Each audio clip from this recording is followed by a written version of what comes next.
जुबैर साहब, ये जो सिचुएशन इस वक्त हो रही है My lord. तो ऑनरेबल चीफ जस्टिस साहब पे भी हिडन वर्ड्स में एक ऑब्जेक्शन आ रहा है कि he is also the outcome of the 26th बिल्कुल जी। अमेंडमेंट। फिर इस बेंच पे भी है, फिर हमारे बाद आने वालों पे भी कुछ ऑब्जेक्शंस आ रहे हैं। तो क्या ये कोर्ट डायरेक्टली एक ऑर्डर कर सकती है to constitute a bench, full bench, by passing the honourable chief justice and by passing the committee? I'm grateful to your lordship's kind question. देखिए माय लॉर्ड, आप जो ऑर्डर पास करेंगे वो होगा जुडिशियल ऑर्डर। आप जो भी ऑर्डर करेंगे वो जुडिशियल होगा।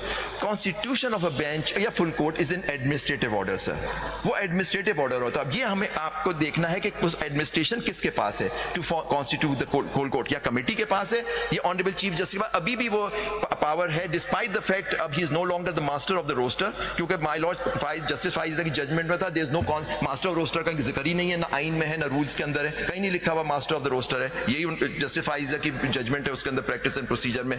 But my lord has justice Mazhar has written with the heading master of the roster, उस पर पूरा मैं अभी पढ़ के सुनाता हूँ माय लॉर्ड्स जजमेंट। तो ये देखिए आपके ऊपर होगा कि किसके पास एडमिनिस्ट्रेटिव पावर है। लेकिन आपके पास जो मैं दिखाना चाह रहा हूँ कि यहाँ भी देखिए जस्टिस फाइज़ा के केस में एक डायरेक्शन इशू है। Direction is to the honourable chief justice, क्योंकि उस वक्त वो हेड थे, उनके पास ही सारी पावर्स थी under the rules to constitute the benches. तो उन्होंने कन्वेंशन ये था कि जो जिसके पास पावर होती है तो कॉन्स्टिट्यूट द बेंच, वही पावर एक्सरसाइज करेंगे to form the full court. इस वजह से ये हर केस आप में तो अभी भी कह रहे हैं कि चीफ जस्टिस करेगा ना, डिस्पाइट कमेटी। तो कमेटी को क्या रोल हो गया? नहीं, अगर जुबैर साहब, वो भी हेड चीफ जस्टिस ही करेंगे सर। जुबैर साहब, चीफ जस्टिस साहब पे ऑब्जेक्शन है, हम पे ऑब्जेक्शन है, तो फिर अगर हमारे पे ऑब्जेक्शन है तो हम किस तरह ऑर्डर सर मैं आप प्लीज मैं कोई ऑब्जेक्शन आपके ऊपर नहीं कर रहा हूं कि मैं ये कह रहा हूं, मेरी दरखास्त सिर्फ आपके सामने इस वक्त है कि इंपॉर्टेंस और ट्रांसपेरेंसी और सारी इसकी वजह को जो आप लोगों ने खुद ही जजमेंट्स के अंदर कि क्यों फुल कोर्ट होना चाहिए, इसको दूसरे अंदाज में ले ले चले। मैडम के क्वेश्चन को फर्दर देखिए, हम यहाँ बैठे हुए हैं एज ए कॉन्स्टिट्यूशनल बेंच, हमें 191A(4) के तहत एक कमेटी ने हमें बेंच बना दिया। बिल्कुल। और हमारी jurisdiction very limited, sub article 3 में बताया गया कि हम ये इन बातों पे डिसीजन दे सकते हैं। नहीं सर, आप बिल्कुल आप बजा कह रहे हैं, आपकी बिल्कुल आप सही कह रहे हैं।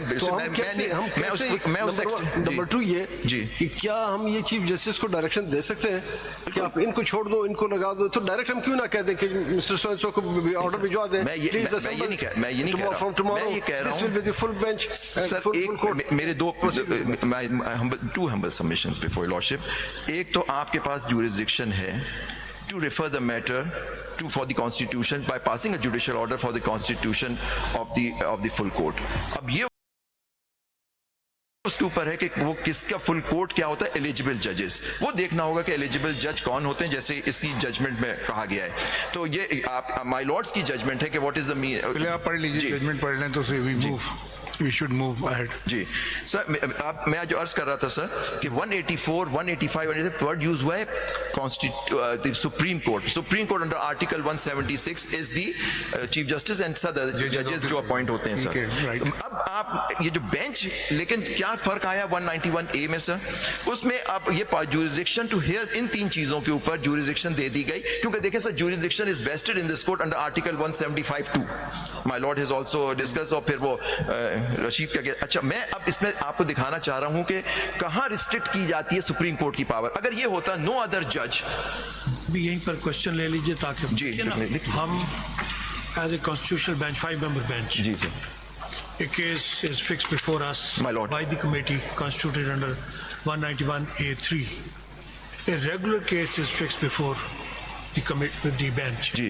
We cannot hear that case. नहीं सर, आप नहीं, क्योंकि आपके मैं वो जजमेंट में लिखा हुआ है, आपकी जजमेंट में साइड करूंगा, आप भेजेंगे उसको रेगुलर बेंच, और रेगुलर बेंच को भेजना है आपके पास सर। बिल्कुल यही आपकी जजमेंट है sir. This is the bilateral जी composition of बिल्कुल committees. यही आपके दीवान मोटर्स का केस है, role of the two committees का जी। they have वो जो केस रेगुलर का है वो एज कॉन्स्टिट्यूशनल बेंच हम नहीं। आपने आप जो जजमेंट है आपकी जो मैं साइड करूंगा, उसमें आपने एग्जांपल्स दी हुई है कि हमारे पास केस आया आपकी कमिटी में हेडेड बाय माय लॉर्ड्स, उसमें आपने कहा नहीं हमारा केस नहीं है, आपने भेज दिया, फिर वहां के कुछ केस थे उन्होंने रेफर कर दिया, इवन दीवान मोटर्स का केस में उन्होंने कहा था constitutional issues are involved, that's why my lord said कि बेंच जो है वो सिर्फ ये बेंच सुन सकती है sir. I come to that sir.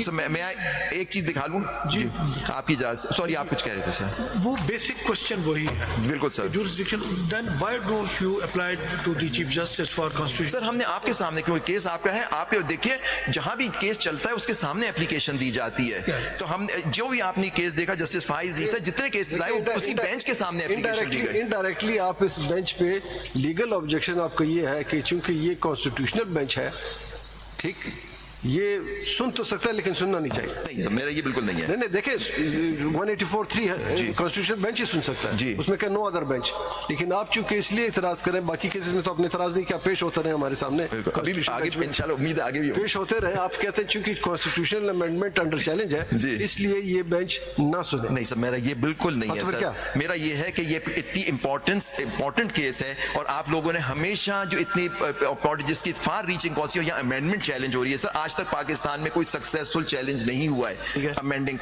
को, इवन 21वीं 23वीं तरमीम वॉट एवर रीजंस वो डिसमिस हुई थी हमारी पिटीशन सर। लेकिन मैं कह रहा हूँ इतना इंपॉर्टेंट केस हो जो आप लोगों ने क्राइटेरिया सेट किया हुआ है आपके प्रेडिसेसर्स ने इस मौजूद आप कहते हैं फुल कोर्ट हो जी, उस फुल कोर्ट में हम भी होंगे। बिल्कुल सर, ठीक है, बिल्कुल। Why not the other 6? वो उस पे मैं एड्रेस करूंगा सर। देखिए अगर आना चाहें तो मोस्ट वेलकम, लेकिन सर मैं एड्रेस कर लूं फिर। देखिए मैं जो चूज ना करे, उसूल पे बात करें, उसूल पे कर रहा हूं कि फुल कोर्ट हो वो डिसाइड ऑल द जजेस Exhaust now your own point of view.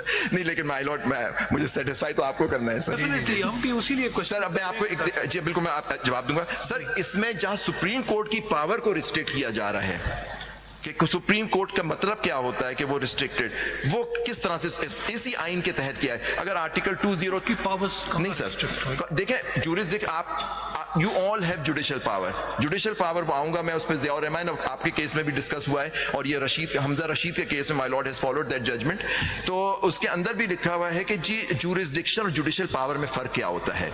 Judicial power तो आपके पास पावर है, ऑल द जजेस of the Supreme Court, all the Supreme Court has the same judicial power. Jurisdiction जो होती है that is confirmed under article 175(2) कि इसके देखिए अपेलेट जुरिस्डिक्शन है, ओरिजिनल जुरिस्डिक्शन है, क्रिमिनल जुरिस्डिक्शन है, रिव्यू जुरिस्डिक्शन होती है, मुख्तलिफ जुरिस्डिक्शन जो डिवाइड।